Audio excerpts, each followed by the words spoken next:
So thank you, Steve. As you already announced, I will talk today on the protecting of electronic identity documents.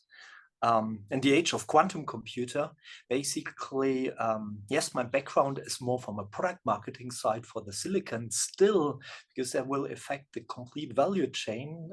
We need to already today think of the products to cover that protection for these electronic identity documents. What I want to do is I start with a very small introduction on a little bit the history, and then I will explain in a very simple way, at least show what a quantum computer is, going to post-quantum cryptography afterwards, and then sharing some more insights on the requirements for field implementations for ID projects, but that's not really specific only for ID projects. It's basically affecting a lot of areas. So starting with a very short introduction slide. Dawn of a new era, yes, that's actually true. If you take a look at the past 100 years or 1 century, we have seen dramatically changes. I mean, the storing, the managing and analysis of data, everything moved to the cloud. In terms of communication, 20, 30 years ago, we used a landline phone. Now we have these mobile phones. Payment was in cash. Everything moved to electronics. And in terms of, and this is one of the ID topics here, signing contracts, currently you can do electronically as well. And this is done on a worldwide basis. So what did you need to achieve all of this? Basically, that's the invention of the semiconductor. Without semiconductors, wouldn't work, and it took quite some time to really finish that, because the first silicon transistor was there shortly after Second World War. I think it was 47 or so. Then the first integrated circuits took some time. And the first non-volatile memories, not so long ago, we had that one. I don't speak about the changes you see today with all the artificial intelligence and everything, what is possible as well. The things are really accelerating.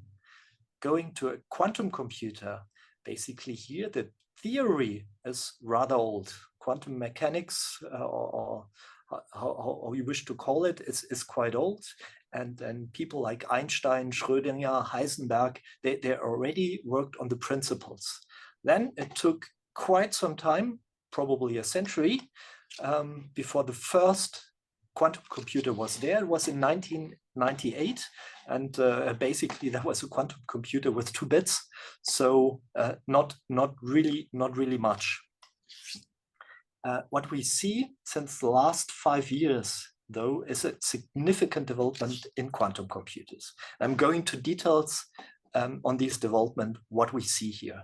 Still, repetition, semiconductors took quite some time in terms of developing a quantum computer. Probably that even took longer time to get a start. Now, what is a quantum computer? Basically, a standard computer relies on binary bits, calculating a 0, a 1, and basically that's a principle which is already quite known. On the other hand, a quantum computer here relies on qubits, quantum bits, and based on physical principles, a 1 quantum bit can have the same status at the same time. It can be equally a 0 or 1, and only if you take a look at it and see for a result, it will become a 0 or a 1. So what the principles itself are basically called superposition and entanglement. You can use various qubits here, which you can connect to each other. They can start with a superposition, meaning a lot of qubits can take over a variety of statuses, and only at the end, if you take a look, then you see the result. These principles are rather old. I've seen a documentation that once Albert Einstein said, basically, I don't understand everything, but basically it seems to work. And if you use these principles in a quantum computer, then you can do a lot of good things. I mean, today we're talking on how you can do cryptanalysis with a quantum computer, but basically you can do a lot of good things with a quantum computer because you can solve a couple of problems much better. Like in healthcare industry, finding a medicament or medication, in chemistry, find optimized products, but as well, and that's the topic, quantum computers are obviously pretty good in prime factorization.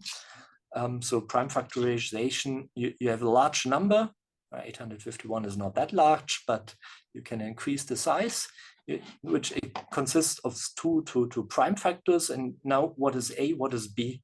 The classical computer takes quite some time to find out.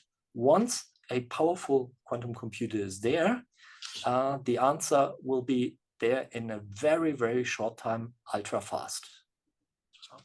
So Steve already mentioned that during the introduction. Mainly, once we have the universal quantum computer, mainly the asymmetric cryptography is affected.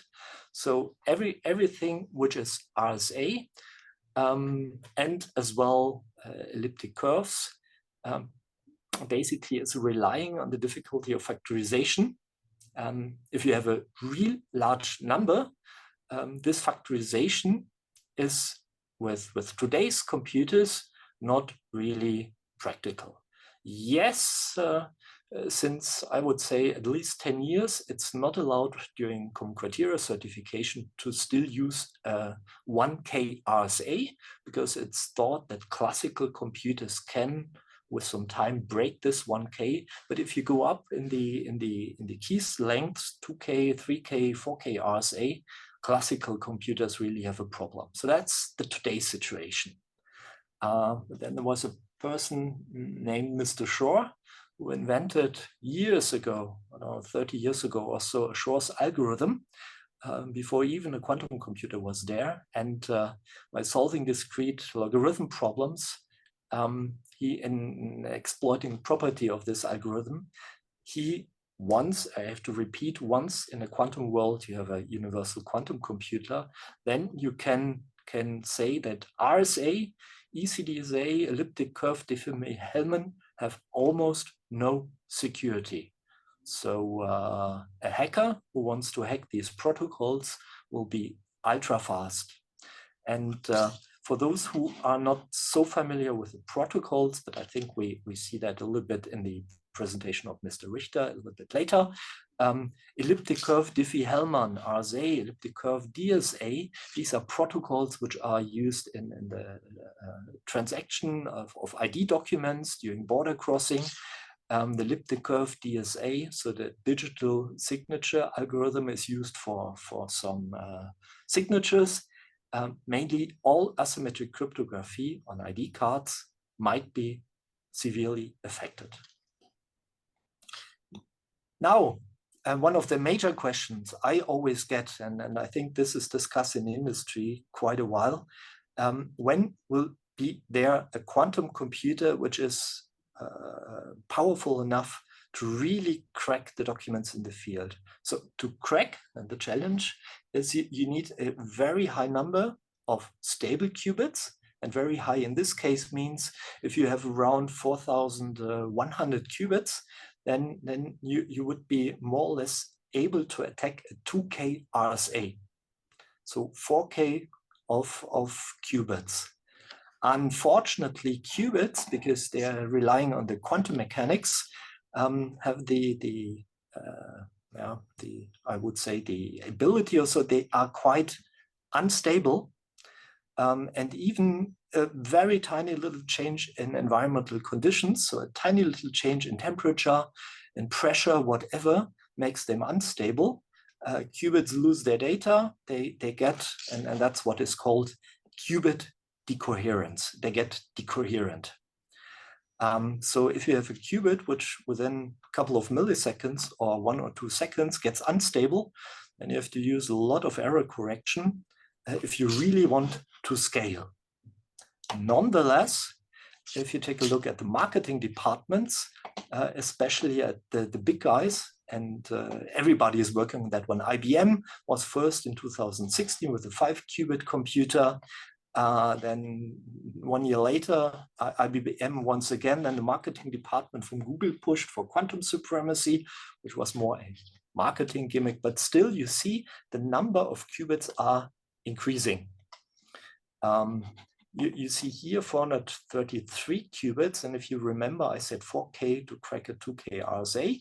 Are we getting closer? IBM is predicting around these 4,000 here, and a lot of press releases from even smaller companies say 1 million qubits.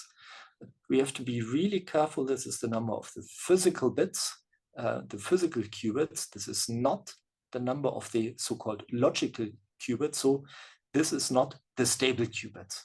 In the past, and I think this is quite interesting, I found that really interesting. In the past, we always said you need roughly 1,000 and maybe even up to 10,000 physical qubits to create one logical qubit.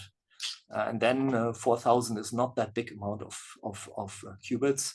With this, you cannot attack an RSA properly. But things are accelerating. And what we've seen end of last year was a small team, including the NIST of developers, who then published a paper where they claimed that they had, based on a 288-bit quantum computer, and now I have to take a look, yes, to not make it bad. So 228 physical qubits, and they created 48 logical qubits. And that's the interesting part. I mean, this is development. This is not a productive quantum computer. You cannot really scale, but they reduce the ratio between a physical qubit and a logical qubit to 1 to 5, roughly. And actually, this is the big danger. Everybody believes, okay, it will still take some time, but if you have a technical development, and it can be quite fast. So moving further, what are the potential threats and implications? Now going directly to the governmental ID and digital services. So basically, the principle is if you harvest now, even if you're a secret service, and you can decrypt it later once the quantum computer is there. So some of the access data have a very long shelf life. And if you store them now and try to encrypt them using older algorithms, then they are endangered. This is, I mean, with ID documents, it's not so much the case. This is more for military information, military communication systems, but still. For ID documents, the vulnerability of asymmetric cryptography is affecting roughly all communication protocols, and especially digital signatures. If you sign a contract, then afterwards, a quantum computer can hack this digital signature. This is not rather good. So overall, the security of government application will be severely weakened. You might see identity theft, misuse of identities, and overall, and that's for governments very bad, you see probably a loss of credibility in the ID and ID documents and the governmental services that you have. Post-quantum cryptography is the answer.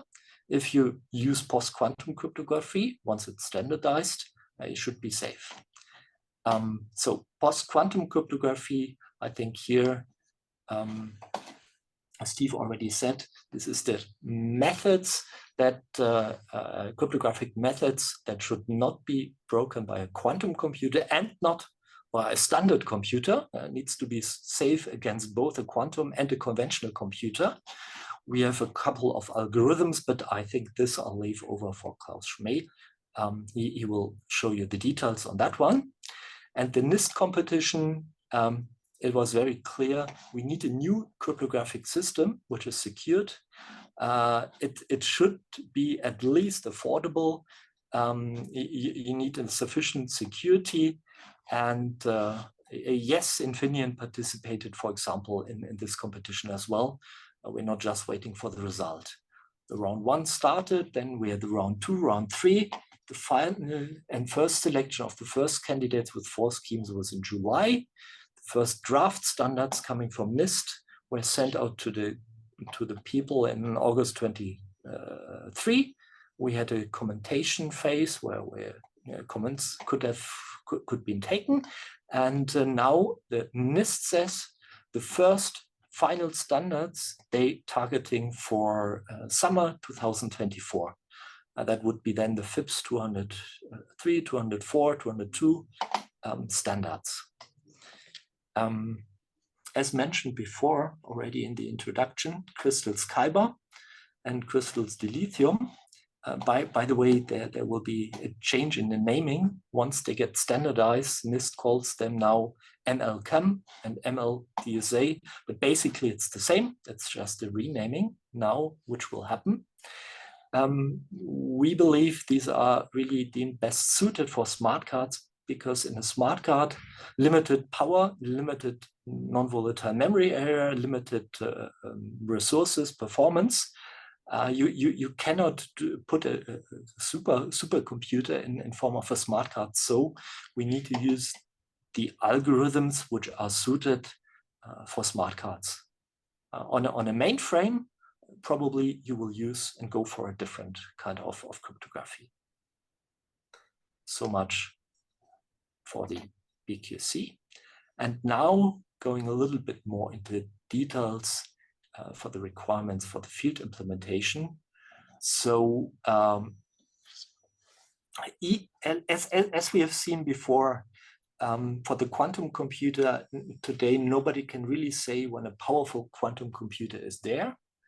And now I click on the first one. If there's a key discovery and one of the big guys, and everybody's working on that one, Amazon, Microsoft, IBM, Google, everybody's behind that, and most probably the secret services of the world as well. A key discovery could really speed up the process.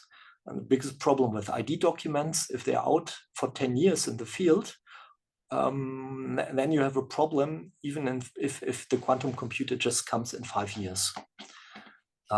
So there's really money out. Of course, they're not hunting for crypto analysis mainly, but that crypto analysis will be possible with the computers. For governments, it's extremely important that they safeguard the reputation and keep the citizens' confidence in identity documents, in the data and the national security. So for governments, they really need to act in time, not too late. And then actually what we have seen during standardization activities over the past 2 or 3 years, we need a common understanding in the industry completely to understand the value chain and to facilitate the ecosystem readiness before the threat becomes a reality. In short, what do I mean with that? Yes, it would be really wise that we, for example, standardize worldwide travel. Now, based on post-quantum cryptography, first documents can already be rolled out before a quantum computer is there. Because in all government projects, we expect extremely long transition projects because the whole document lifecycle needs to be looked at, and the infrastructure changes are quite complex. And sure, we need to take a look at the products and the infrastructure, key length, required memories, and even probably a hybrid approach might be needed. So current cryptography and partially already the new cryptography. Or, then we will hear in the next speech, a field update might be okay, exchanging with crypto agility the algorithms. second latest slide. Now, what's the process? So NIST says we will have the final NIST standards available in summer 2024. But this is just the foundation for the application standards, because with this document, yes, you can start programming or so, but that does not help if you want to have a passport which is able to pass the infrastructure at the border. So we need application standards as well, and that means ICAO signature standards. In Europe, we need EU regulations, because taking once again the example of a passport, you want that your passport from your country is accepted in another country as well, and you want to have electronic access to the country and not to be refused. So it's not a national problem, it's an international problem. By the way, ICAO already has started with their crypto agility working group. So one of the biggest organizations for travel documents is already working on that one. Proof of concept, very helpful, because it seems to turn out that any change in documents, any change in personalization, any change in infrastructure are rather complicated. And ultimately, the sooner a pilot project can run, the more and the better learning cycles you have. Regulations, yes. One topic of the new algorithms with RSA and elliptic curve, we have 20, 30 years of experience. The new post-quantum cryptography algorithms are new. They need to be implemented in a secure way, and they need to be certified. And then in that process, we need to invest quite some effort to really make it happen. In terms of migration plans for any ID system, it's absolutely helpful to at least know what you currently has as a cryptography. So a cryptographic inventory is needed, because you will have to change not only the documents, but your whole infrastructure, firmware, protocols, personalization systems. So migration plans need to be made as well. And if I take a look at this slide, and knowing that governmental projects always take quite some time, here we're talking not a month, this is a process of years. So coming to the summary, basically the quantum computers, although we had the first quantum computer in 1998 with 2 qubits, now is really advancing in terms of technology, and typical cryptography for ID documents will be really heavily affected.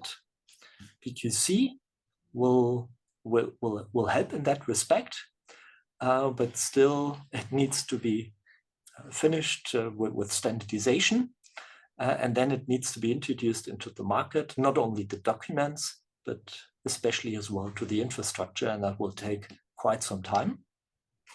And these long transition periods, our recommendation at least would be to all governments and ID document stakeholders, owners, is not to wait until the quantum computer is there, but already start now preparing, because there will be a learning curve changing the well-known cryptography in this infrastructure towards PQC. So thank you for your attention. Yeah, thank you very much. And thanks for the introduction, and welcome to my talk. So today I will talk about crypto agility and PQC. So my talk will basically be about the need of flexibility within our security architectures and our cryptography. So before I talk about the PQC part, I want to say some words about it. So the problem is not new with quantum computers. We always needed some flexibility. So there has always been a change. There has been a time where Caesar cipher was secure because basically no one could read, or there was a time where handwritten ciphers were secure because no one had computers to break them. And now we have a new threat, which is a quantum computer, and there will be other threats. So things have always been changing. And so the new threat is the quantum computer. And we already heard in the last talk what algorithms are broken. So in practice, this means basically that your email signature and your email encryption will be broken. Or public key infrastructure will be broken. SSH access will be broken. So all these things will be broken unless they are upgraded to quantum-resistant algorithms. Just to see the impact of all this. So, of course, standards need to change, and SSH and HTTPS and all that needs to be upgraded to quantum-resistant algorithms and all that. But maybe you have your own security architecture and your own products that use cryptography that you also need to upgrade. So the solution to this, as was presented in the talk before, is post-quantum cryptography. So maybe in this talk, I will sometimes say post-quantum crypto, and maybe sometimes I say quantum-resistant crypto, and it's the same thing. I just sometimes use this word and sometimes that. Okay, so to explain the difficulty of cryptography, I need to explain some background. So asymmetric cryptography is based on mathematical problems. So today's algorithms are based on factoring large numbers or discrete algorithms, as was introduced in the talk before. Peter Shaw has invented an algorithm that can break these mathematical problems. So the PQC algorithms, they are also based on mathematical problems, but they are other mathematical problems that have not yet been broken by a quantum computer. And so what you should keep in mind is that we have no guarantee. So quantum resistance doesn't mean they will not ever be broken by a quantum computer. We don't know that yet. So the factoring problem, for example, it has already been known 2,000 years ago and was investigated by Euclid. And for 2,000 years, we did not find an algorithm to break it or to solve the mathematical problem. But Peter Shaw's quantum algorithm will solve it if we have a quantum computer which is large enough. But we have no promise that the other mathematical problems will not be solved by a classical computer or a quantum computer in the next 10 or 2,000 years. We don't know that. We currently know neither a classical nor a quantum algorithm which solves these mathematical problems, but of course there is no guarantee. So it's good to have different mathematical problems where we can base our cryptography on. And that's why we need some agility. So I will not go into details of this timeline, but important to know is that in July 22, the algorithms which are selected for the NIST standard were published. And 1 month later, one candidate, which was not selected to be standardized, was broken. Not even using a quantum computer. It was broken with a classical computer. So you see that it is important to be agile and it is important to be flexible and to have alternatives. So our dilemma is that we have an algorithm, RSA and the elliptic curve crypto, based on mathematical problems that we have known for 2,000 years. We have algorithms that we trust, but as soon as we have a large enough quantum computer, they are completely broken. And broken means you don't need many plain text ciphertext pairs or something. You just need public information. The public key is enough to break the schemes or the certificate, which includes the public key. And on the other hand, we have the post-quantum algorithms with mathematical problems that are younger than me. And they have been investigated during the standardization process a lot, but not for 2,000 years. And I once heard a talk where someone in the audience asked, well, how many people are there who have the expertise in quantum computing and crypto and the math behind PQC, and the answer was, well, that's not many. Yeah, so I guess they are much less investigated than the factoring problem. And so we need to decide which scheme to trust. Do we continue using RSA or elliptic curve crypto? For how long? And when do we start using PQC? And how do we do the transition? Do we use both schemes or only one of them? And we need to ask ourselves all these questions. And there's no easy answer. So one answer is crypto agility. It is recommended to structure your code or your security architecture in a way that you can easily replace the algorithms that you use. And so if you look into the details, we do have different algorithms with different mathematical problems. We have lattices, we have code-based schemes, and we have multivariate polynomials and isogenies and all that. So we have alternatives, which is good. And these are the algorithms. I think you have seen them. And so in an ideal world that is crypto agile, you would have maybe a class that says encrypt, and now it will encrypt with RSA, and once standards change or quantum computer is there or one of the schemes is broken, it will just be replaced by maybe Kuiper or something else. So this would be nice to have. So it would be nice if we have modular code, and if we could just replace the scheme. But the real world looks like this. We have elliptic curves, we have lattices, we have codes. We even have something like state-based signature schemes, which is the picture in the middle, where you have a tree of one-time signatures. So here we even have different concepts of signature schemes. And we need to deal with all that if we want to be agile. And this is easier said than done because we have different mathematical structures. So we have different representations of the key, for example, or the cipher in code. And we have different sizes and different performances and response times of the algorithms and all that. So it's not like you replace something with something which is basically the same. You have differences that you need to deal with in practice.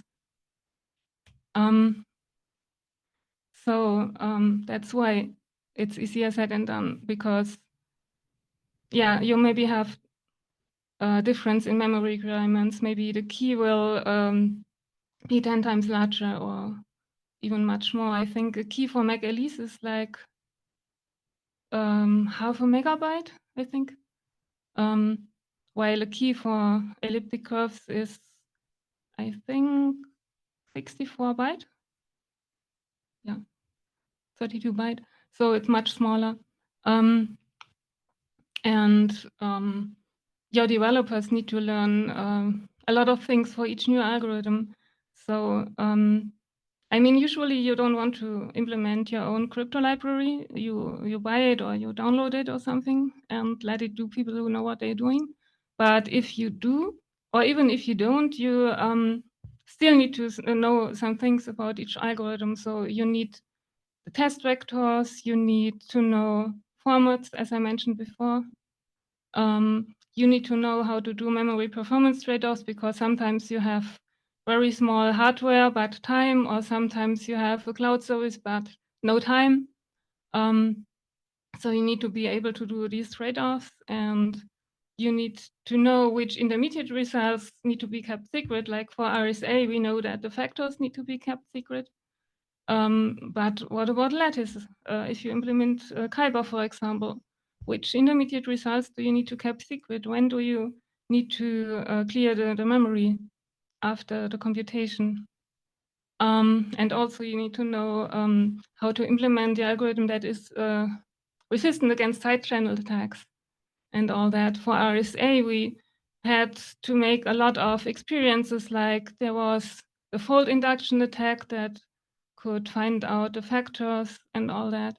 And so attacks keep coming one after the other, and then you know how to, and then you can make the implementation more and more secure. And we still need to do all these experiences with the new algorithms and other best practices. So you need to learn all that and make experiences with all that. And so I think once the algorithms are out and used, maybe there will be a wave of these kind of attacks that you didn't think of at first.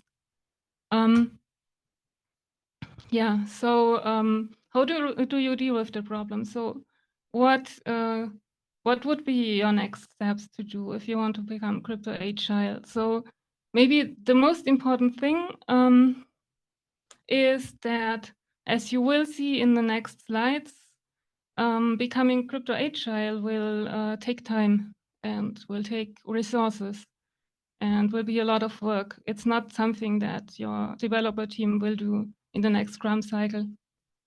So management needs to be aware of the cost and the impact, and needs to plan resources and all that.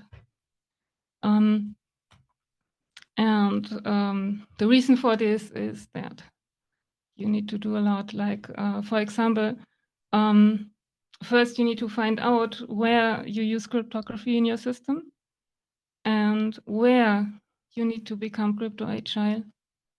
And maybe this is a good opportunity to rethink your security architecture, because as I said when presenting the first slide, things keep changing, requirements keep changing, abilities of the attacker keep changing. So maybe now is a good time to just assess your whole security architecture while on it. And also you need to identify memory and performance requirements, because for example, a signature with Kuiper is with dilithium is maybe slower than a signature with ECDSA. And maybe you have a cloud service where you have some promises about availability and about response time, or maybe you have timeouts, a fixed timeout set somewhere in the code. And then maybe you should be aware of these kind of things. Or maybe you have hardware requirements, like maybe you're dealing with a small chip that has a limited amount of RAM or of memory, or things like that, or you have a limited bandwidth. So you need to be aware of all these requirements and find them out in time and see whether there will be problems. And also, of course, to be agile, you need some flexibility. You need to restructure your code to make it modular and actually be able to replace algorithms. Our experience is that maybe you will have problems with hard-coded sizes. For example, if you use a fixed format, a fixed file format, or a fixed format in a parser or something, then maybe these fixed sizes will become a problem, because suddenly your key is not, if you always use RSA 2048 and your key had 2048 bits, but now this will change. And so maybe these kind of fixed formats could become a problem. And again, maybe you can use this opportunity to just clean out your code, which is clean up your code, which is a good idea anyway. And also, I would recommend to get experiences, because to assess the things that I said in the slides before, maybe you should try out PQC. I mean, PQC, the name is post-quantum crypto, but I mean, you don't need to wait until the quantum computer breaks your crypto. You can download open source libraries now and you can already use it. That's why I usually say quantum resistant crypto, because it's not actually post-quantum thing. You can use the algorithms now.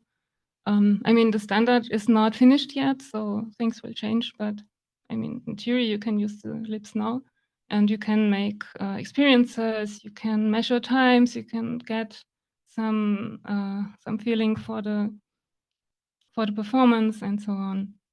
and you can do research projects or something. Yeah. And these are all things why it is important that the management needs to be aware what needs to be done, and they need to plan enough resources. Yeah, so how long do we have to do all that? Well, there's some math behind that, which is Moscow's theorem, which is well known by now, I think. So to look at this in a mathematical way, we have the time x. So there's one point of time where you will use the not quantum resistant crypto for the last time. So there will be a time where you issue the last RSA certificate, or where you encrypt your data for the last time. And then from the last usage, your data still needs to be secure for some time. For example, you issue a certificate and it will have a validity time of 2 years. So X will be 2 years for this certificate then, or you encrypt your data and you don't want to touch it for the next 2 years, but no one should read it for the next 2 years. Then again, X will be 2 years. So this is X. And Y is the time that you need to include PQC algorithms into your system. And if now Z is the time that's remaining until we have quantum computers that are large enough to break our crypto, then we will have a problem if Z is shorter than Y plus X, because at the end of Z, all the key material will be revealed and things are not secure anymore. And I mean, if we speak about signatures, you can always just resign data. And so if you don't trust the old signature anymore, then you can ask the issuer, okay, then please sign it again with dilithium or something. But with encrypted data, you cannot unreveal the data to the adversary. So if he has stored the data and then is able to break the crypto, then, well, he has the data and the damage is done and cannot be undone. So this calculation seems simple. If X plus Y is greater than Z, then worry. But it's not as easy as that, actually. So usually you're not alone. So I mean, you can compute your own Y. You can assess how long you need to include PQC algorithms, but maybe you are not alone in the value chain. So maybe you have customers who use your crypto library or who use your solutions. So you need to coordinate the migration with them. Or maybe you have suppliers, like you use a chip or a crypto library that you buy or something, and you need to ask them when will they include PQC algorithms and in which way, and how do APIs change and all that. So you have a lot of coordination to do. And then Y is not only your Y, but the Y of you and the customers and the suppliers and everyone in the chain. And of course, you can do some works in parallel. So this is why the arrows are not one after each other. So this is not a graphic bug. This is on purpose. But yeah, you have to do a lot of coordination. Yeah, so as to how long is Z, this was already mentioned in the talk before mine. We now have quantum computers that have a few hundred qubits, and we are still far from breaking crypto, but we absolutely don't know how long Z is. It could be less than 10 years, looking at the marketing departments, and it could be more than 30 years. We simply don't know. Yeah, so what do we do? Well, let's pretend maybe Z is 10 years or shorter and start now. And what we should do now, to sum up, is to be crypto agile, so to make our code modular, updatable, and schemes replaceable. And we also need to think about strategies like long-term security, because we have no guarantee for either scheme. Maybe it's good to use more than one scheme. For example, hybrid certificates, where you can have a ECDSA certificate, but info for a post-quantum signature scheme in the extensions or something.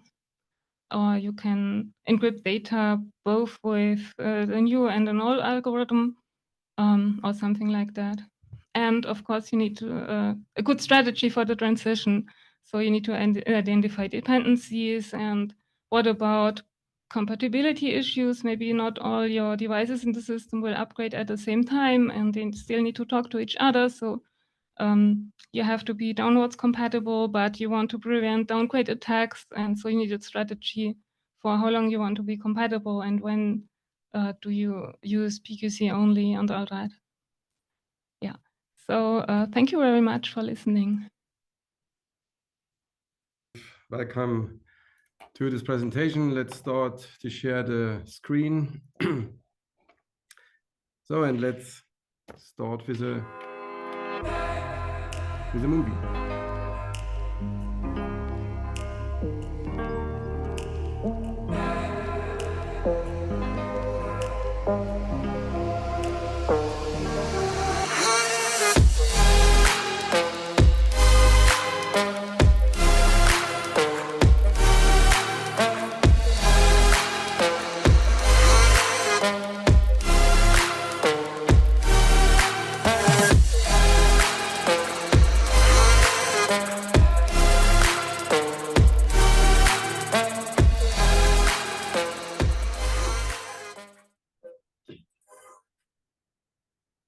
Yeah, today we would like to talk a little bit from the use case side. So which impact post-quantum cryptography has on entry-exit systems, even in the way for seamless traveling. I guess everybody is familiar to travel. And here we would like to emphasize what does it mean? And the first intro, as you saw, this is what is state of the art. And in short words, we see in this intro that the first thing is a registration of the traveler on a self-service kiosk with his passport, or in terms of ICAO, the EMRTD, where we read the document, check everything is according to the specification and verify the person against this travel document. And then more or less seamless, he go to a gate where just on face recognition, the person is verified and can, here in this case, cross the border or even going to the aircraft and make the boarding process. This is state of the art, is established in different setups.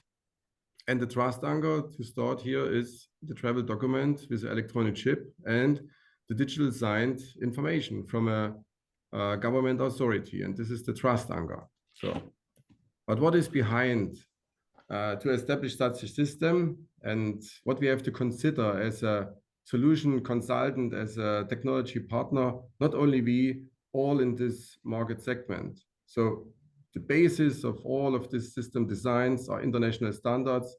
Here, the three main player for the international traveling documents is the ICAO, which is obliged to standardize all data which are going to a passport, including the chip. This is the topic for today. ISO, let's say underlaid with all technical specification, how you do it. And now for the post-quantum cryptography, the National Institute for Standardization and Technology in the US is engaged or is moving forward to qualify this algorithm, which then post-quantum cryptography proves. And this, as a solution supplier, have to consider when you build up a system, or if you move forward to transfer this system in the next level. And what are now the challenges? As we see in the previous presentations, and of course, it's a topic for today, is the post-quantum cryptography. But beside this, also important is cybersecurity, what was partly mentioned in the previous slides in the presentations, because the communication in a digital world is also to secure encrypted digital signed.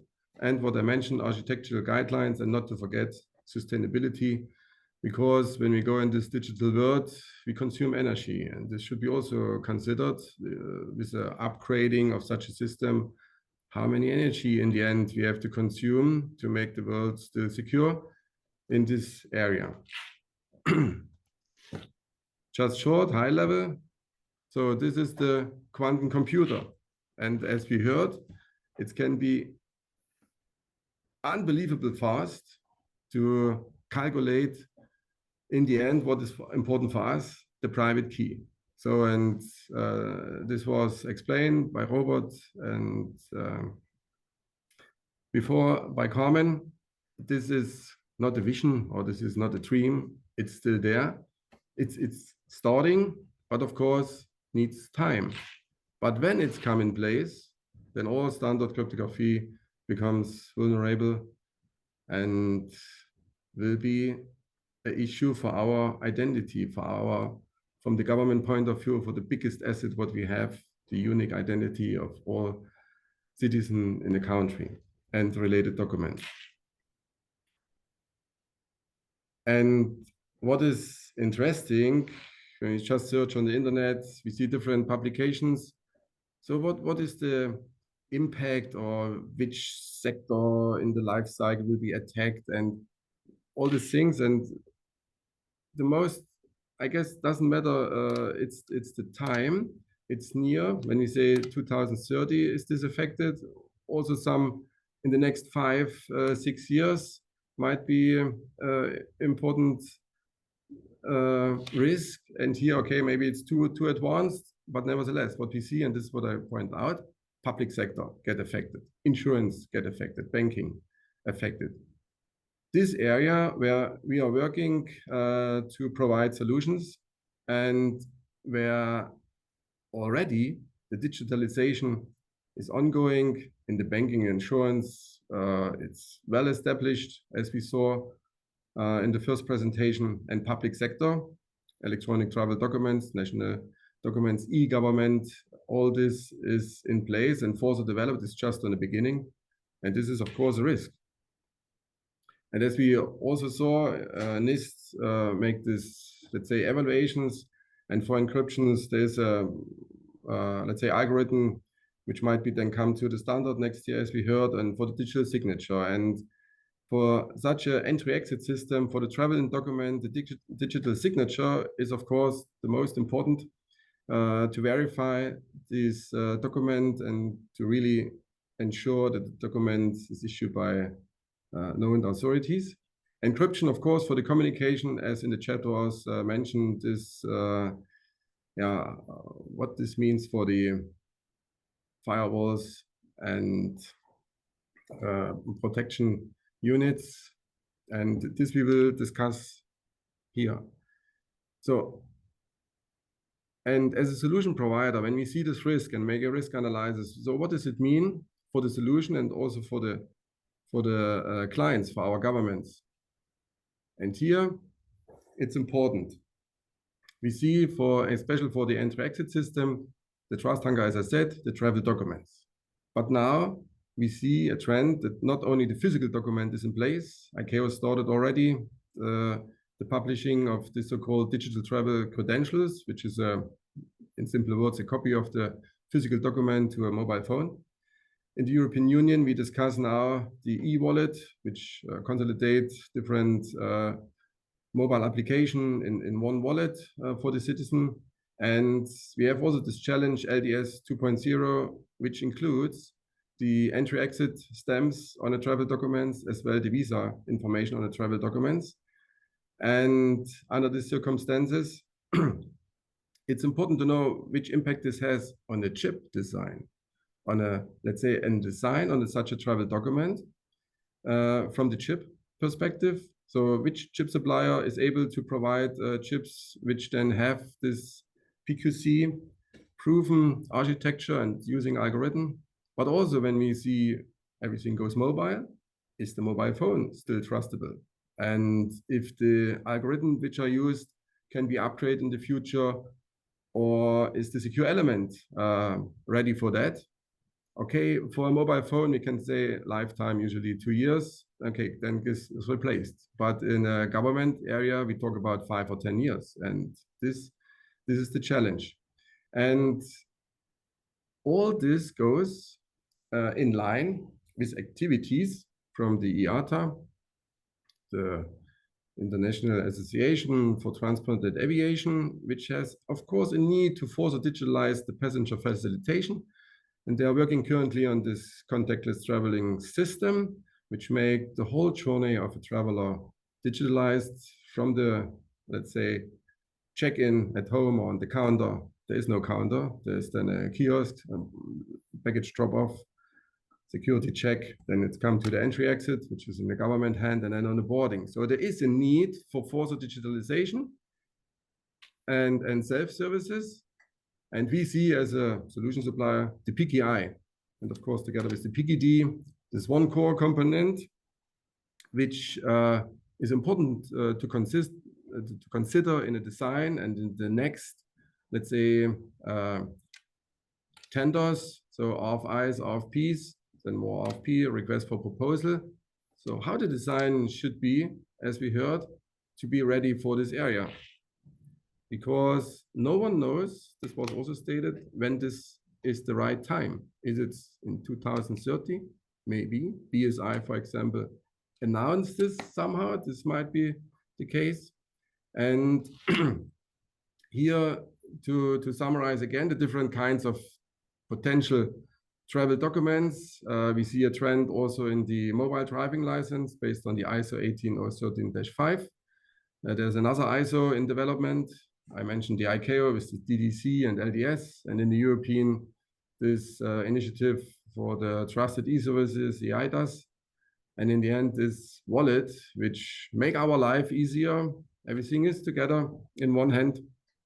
And we can interact more and more with the digital services. Yeah, but is it still safe? And when we come to architecture and I say PKI is really the trust anchor, then just to highlight a few aspects.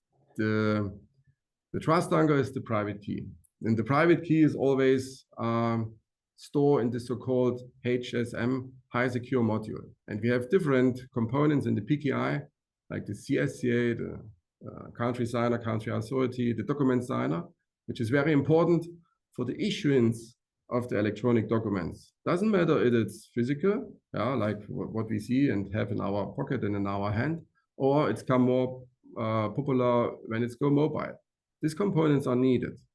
And when the current algorithm are, let's say, violated and cannot use longer, then we have to consider to replace these components because the HSMs, as long as we know, maybe this is now also a starting point for the industry and for the supplier that this can be upgraded somehow, but I don't think it's possible. It's just to simply to replace.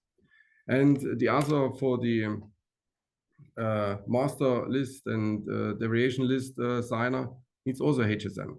So that's mean when we see now that a government entity is working on a tender where we usually see 2-3 years is not too long, and to issue this tender and request for proposal, then we see, okay, starting now, next year is published, 2025.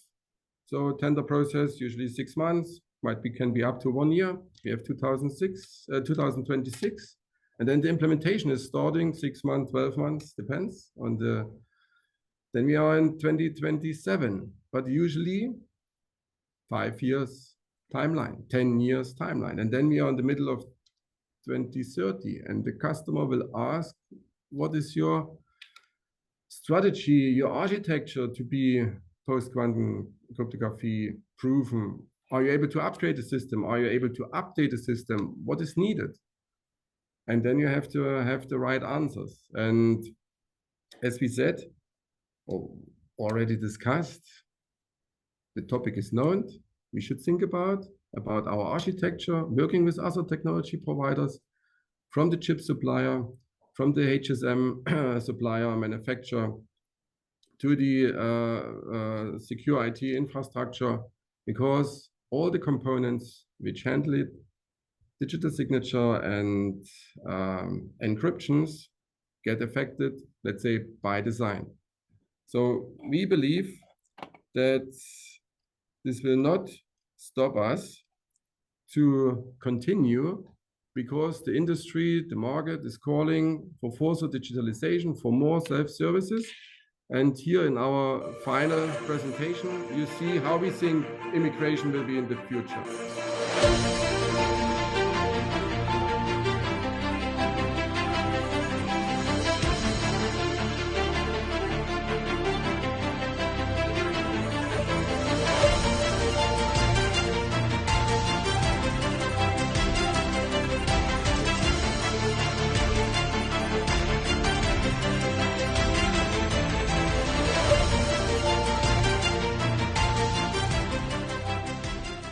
So I guess you can imagine everything is digitalized and everything should be secure.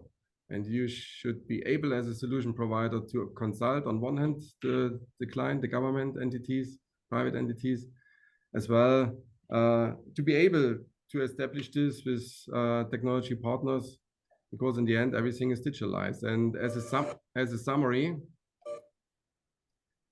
what this means, and it was discussed. Upgrade digital mobile documents with PQC proven chips and secure elements is one aspect. And we should start now to think about, to work with partners about this. Upgrade personalization systems from machine to issuing system to support PQC. Upgrade PKI, including inspection system. And with the new generation of high secure modules. Upgrade algorithm for secure communication between involved system components. And to have a plan for new projects now, which shall run over next 10 years to be ready for PQC. And as a solution provider, it's our approach to also consult our clients and inform them. Then this is definitely a development which should be considered. And as we already discussed, we should organize some proof of concepts, some trials, but also use such platform like today to inform the audience and to make the awareness that this is not a dream, this is reality and will come real, because our human identities in the government system is the biggest asset what we have, and we have to protect it. And this is what is our, let's say, contribution to this topic. Thanks for listening today, and feel free to send emails or ask questions now. We are ready and proud to collaborate with you. Thank you very much. Okay. Yes, welcome to my presentation again. My name is Klaus Schmey, and let me start with a look at a few IT systems, for example, a smartphone or an eID card or a web browser. And my first question is, what do these systems have in common? And you probably can guess the answer. They use the RSA crypto system. This has been mentioned a few times today. And if we look at a quantum computer, you certainly know that a quantum computer is quite good at breaking RSA. Now, there's only one minor disadvantage so far. A quantum computer can break long RSA keys. So there are different numbers that can be read in the literature. But as far as I know, in the general case, the maximum key length is only 5-bit. And that's, of course, not enough for practice, because in practice, key lengths of, let's say, 2000-bit are used. But of course, future versions of quantum computers might be better. So it should be clear, a disaster threatens, because if one day quantum computers are, or good quantum computers are available, all these IT systems or the encryption used by these IT systems can be broken. And this is why we need post-quantum cryptography. And my talk today will focus on smart cards. Of course, we also need post-quantum cryptography implemented on smart cards. And in the following 20 minutes, I will provide some information about this topic. Sorry, Klaus, can I just jump in there? I think we can, I'm not sure, but I think we can only see a portion of your slides. I think just one quadrant of them. I don't know if that's just me or if that's everybody. No, it's looking well. Just his voice is a little bit. Well, I see on my screen, I see the whole thing, yeah. I also can Right. confirm it's okay. The slide is okay. Yeah. Slide is okay, but can you hear me? I speak Yes, as I loud. can hear you. Yeah, Okay, maybe I sorry for can jumping in there. get a little closer to my laptop. Okay, so let me introduce myself. My name is Klaus Schmee. I work as a marketing editor at Eviden Digital Identity. And I'm also a book author and a blogger in the field of cryptography. So if you're interested in cryptography, you should try one of my books. Most of these are written in German. A few of them are in English. And not in all of them, post-quantum cryptography is covered, of course, because it's a quite new topic, but it becomes more and more important in my publications, of course. And let me say a few words about my employer, Eviden. It's actually Eviden Digital Identity, the home of CryptoVision. CryptoVision has been my employer for 20 years. Today, it's also the home of Idenomic. So Idenomic and CryptoVision have been acquired by Eviden or by Atos a couple of years ago. And we specialize in secure electronic identities and user-friendly encryption. Okay, as already mentioned, we need post-quantum cryptography. Well, the next obvious question is, of course, what kind of post-quantum algorithms are available today? And in fact, there are quite many of these. It would be no problem to list over 100 post-quantum encryption and digital signature algorithms, but of course, that would be too much for a presentation like this one. Here you see about 10 of the most important ones at the moment, and I want to limit our view on crystals Kyber and crystals dilithium.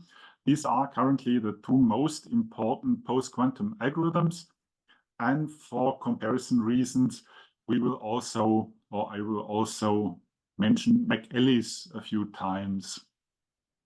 So these are the most important ones, but of course there are a lot more.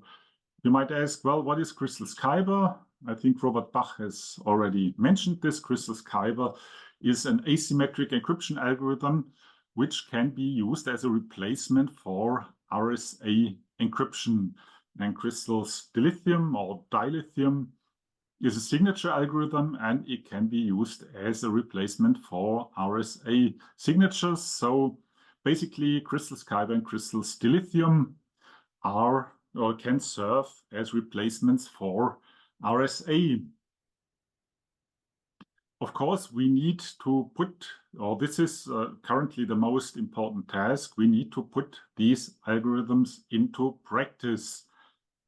And if you want to know, or if you want to have an overview about this topic, about post-quantum cryptography migration, you should check the migration guide my employer has published. But in this presentation, we want to focus on smart cards. And if we look at smart cards, it's important to know or to note how currently typical smart card architecture looks like. So typical at the moment is to have about 16 KB of RAM and about 500 KB of flash. This is not very much. And now the question is, well, how do these new post-quantum systems fit on these platforms? Well, RSA is not a new system. It's the traditional version, and RSA has a key length of, let's say, 2000 bit, or it's usually actually 2048, but let's use a rounded version. If we look at Kyber, this new post-quantum encryption system, we see it's 12,000 bit. And on such a platform as a smart card where we don't have much memory, this is, of course, an important difference. And if we look at dilithium, the digital signature system, we even have 20,000 bit. So it should be clear that we need considerably more memory now. And if we look for comparison reasons to McAlice, which is certainly not the most important post-quantum system, but it's still interesting to look at it. And we see, well, McAlice needs about 100,000 private key bits. And this, well, this is one thing I can already say now. This is definitely too much for a smart card. So McAlice will probably not be implemented on such a platform. Let's now look at the public keys. We have the same key length for RSA. Again, Kyber uses longer keys. Dilithium uses even longer keys. And if you look at McAlice, the public key of the McAlice encryption system even is something like a megabyte long. It can be even more. But again, it should be clear if you want to store a public key on a smart card, then usually this is done. It's not absolutely necessary, but usually it's done. If you want to do it, McAlice doesn't work. So it's absolutely clear that McAlice is not suitable for smart cards. And if you look at the signature and ciphertext length, there will be one surprise. Not RSA, because RSA again has 2000 bit. Kyber again produces longer produces a longer ciphertext. Dilithium produces an even longer signature, and McAlice, well, produces a pretty short signature. And this is quite typical. It's often hard to compare post-quantum systems because if you compare the private key, you get a completely different result as if you compare the public key or the signature length or the performance. So if you look at these numbers, it always depends. But as a rule, we can say post-quantum algorithms have longer keys than traditional systems.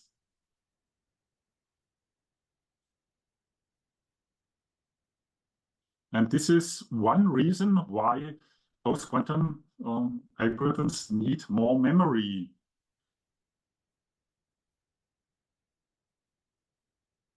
But it gets even worse. Sorry, my slides are a little slow now.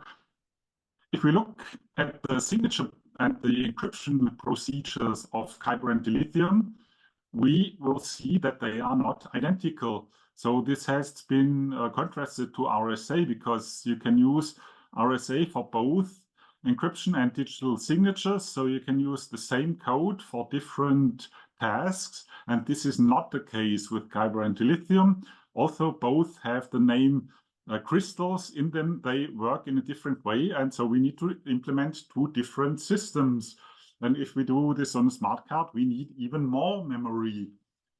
So not only for the keys, we need more memory, but also for the implementations. But it gets even worse.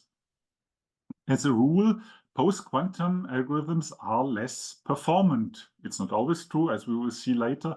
But as a rule, this is true. So we not only need more memory, but we also need more computation power. And in fact, it gets even worse. Why?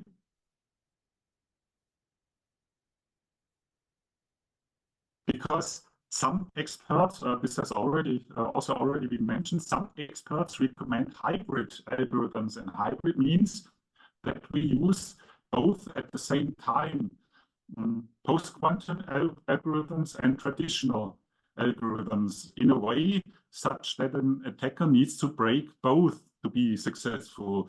And of course, it's quite clear that for this reason, we require even more memory and even more computation power. So it gets really difficult if you want to implement all this on a smart card, but it gets even worse. Many smart card chips are equipped with an RSA coprocessor. It would certainly also be possible to implement a crystals coprocessor, but this is still in a very early stage. So crystals coprocessors are still as good as non-existent.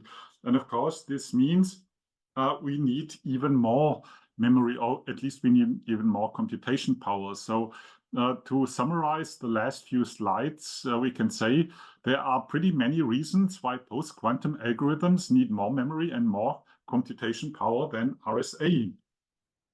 And what can we do about this?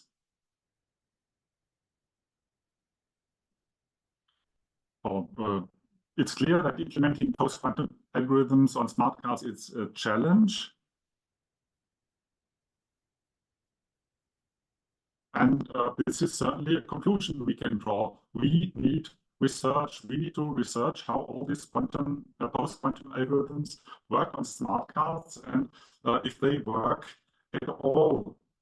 And in fact, this is happening at the moment, especially in Germany, but there are not only research projects in Germany, but in Germany we have a directive created by the Federal Ministry of Education and Research, the Bundesministerium für Bildung und Forschung.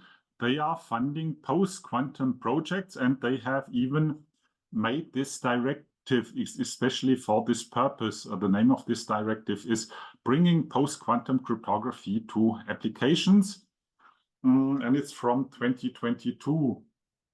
Here are a few examples of research projects in this field.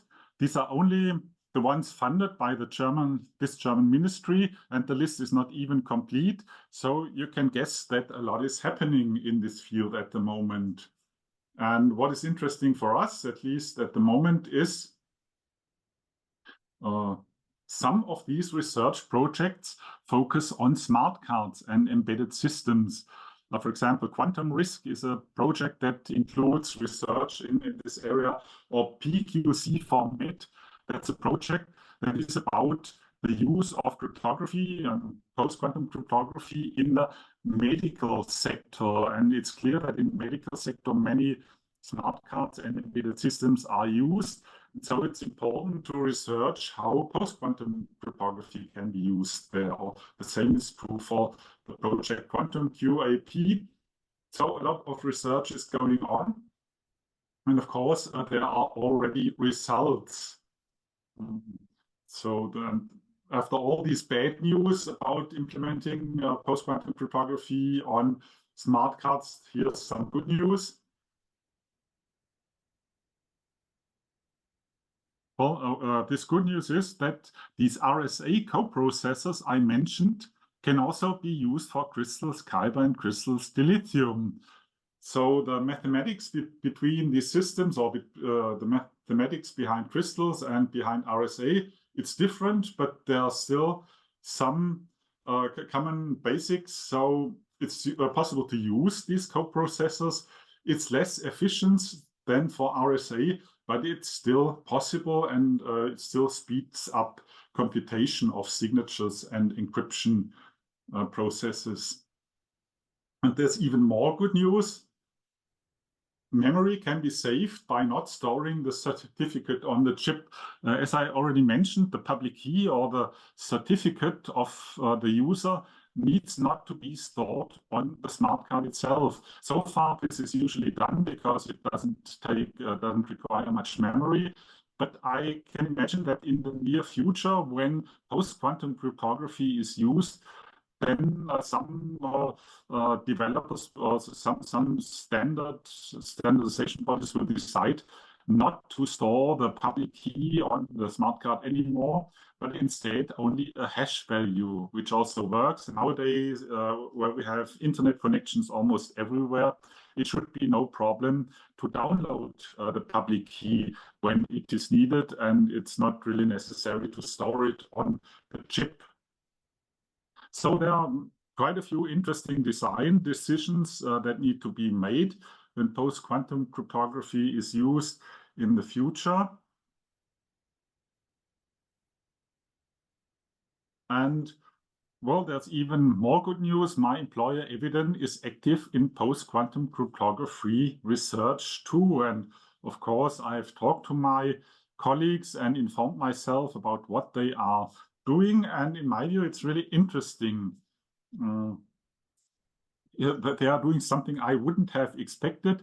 Well, they are testing the smart card or post-quantum crypto systems on smart cards, but they do not use smart cards, but they use a Raspberry Pi Pico microcontroller to simulate a smart card, which is, in my view, interesting or an unexpected decision, but apparently this works quite well.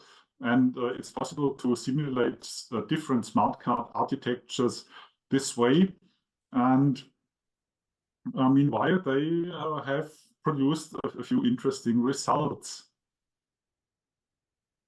For example, what is very interesting, there's a trade-off between memory and performance for crystal Kyber and crystal dilithium. So if more memory is available, one can implement these systems quite fast. And if less memory is available, then the performance goes down, but it's still possible. So this trade-off between memory and performance, it's not self-evident because these are usually two different things also in cryptography. But in the case of Kyber and dilithium, it's possible to have such a trade-off. What is also interesting, if we look at the typical smart card architecture again with 16K byte RAM and 500K byte flash, my questions to my colleagues was, is it even possible to implement crystal Kyber and crystal dilithium on such a platform? And the answer was no. So that's certainly one conclusion we need to draw. Current low-end smart card architectures won't work. So even if we implement Kyber and dilithium in an efficient way, it's still not really feasible to do this on a low-end smart card. We need to use the next generation. If we have, for example, 196K byte RAM and 1000K byte flash, the situation looks much better. So according to my colleagues, it's possible to implement Kyber and dilithium and a few other systems on such a platform at a reasonable performance. And to see a little more, this is a table I received from my co-workers. Well, there are a lot of numbers on this table, so we can't look at everything, but it's interesting to see if we sign or encapsulate with RSA with a key length of 1024 or 2048, and if we compare this with Kyber and dilithium, surprisingly, we see that the performance of Kyber and dilithium is better. Kyber and dilithium are faster than RSA when it comes to signing and encapsulating. And well, this is something I originally wouldn't have expected, but even post-quantum cryptography schemes are sometimes faster than traditional schemes. If you look at verification and decapsulation, it's the other way around. This time RSA is faster than Kyber and dilithium. The key generation is usually not that important because it's only done once, but still we can see here Kyber and dilithium aren't so bad when it comes to key generation. Here's another interesting table. This time it's not about smart cards, it's about an HSM, a hardware security module, but the results are pretty similar. Again, the signatures sorry, this was too fast. Again, the signatures of RSA are slower. Yes, or Kyber and dilithium are slower when it comes to signatures and encapsulation, and they're faster and they're slower when it comes to verification and encryption. So the bottom line here is crystal Kyber and crystal dilithium are not always slower than RSA, or to say it in a more general way, post-quantum cryptography is not always slower than RSA. It always depends. What is important to note here, crystal Kyber encrypts faster than RSA, as said. It also decrypts slower than RSA. it signs faster than RSA, but verification is slower than RSA. And the two lines marked in green are the operations that take place on a chip. And of course, this is very important because if we're talking about an operation taking place on a PC, then memory and computation power is not that relevant because enough is there. But the operations actually done on the chip, they are the mission critical ones. And as you can see here, crystal silicium actually signs faster on a smart card chip than RSA. So this is basically the last statement of my talk. It's as crystals dilithium signs quite fast on a smart card platform. Dilithium appears to be a good choice for smart card signatures. So the keys are longer than with RSA, but that's still okay, and performance is better. So we don't have to worry when it is about digital signatures on a smart card chip. When we talk about decryption, the situation is a little different, but still the keys are longer, but not too long, and the performance is slower, but not too slow. But we probably can live with it. So basically, the bottom line is that implementing these new systems on a smart card is possible, at least if we have a good smart card architecture, or not a low-end smart card architecture. Okay, so let me now summarize. It's clear that quantum computers are getting stronger, so we need to do something within the next 10 or 15 years. We need to migrate to post-quantum cryptography.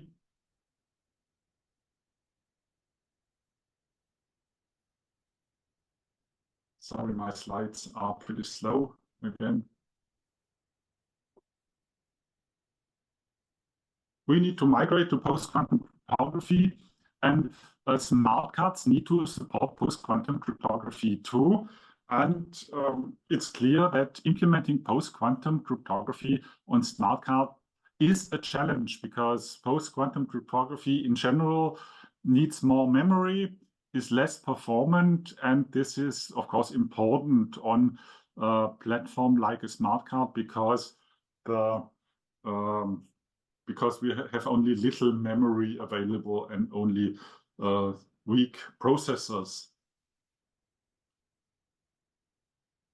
So we can say, or as I said, implementing these systems on smart cards is feasible. But one important thing to note for the near future is that we certainly need better smart card hardware, and then the whole thing is at least possible. There are, as I said, promising results with regards to Kyber and dilithium. So let's see what we will see in the coming years. But as I said, in general, it seems to be possible to implement these systems on a smart card. And of course, we need additional research. Thank you. Klaus, thank you very much. We just had a question come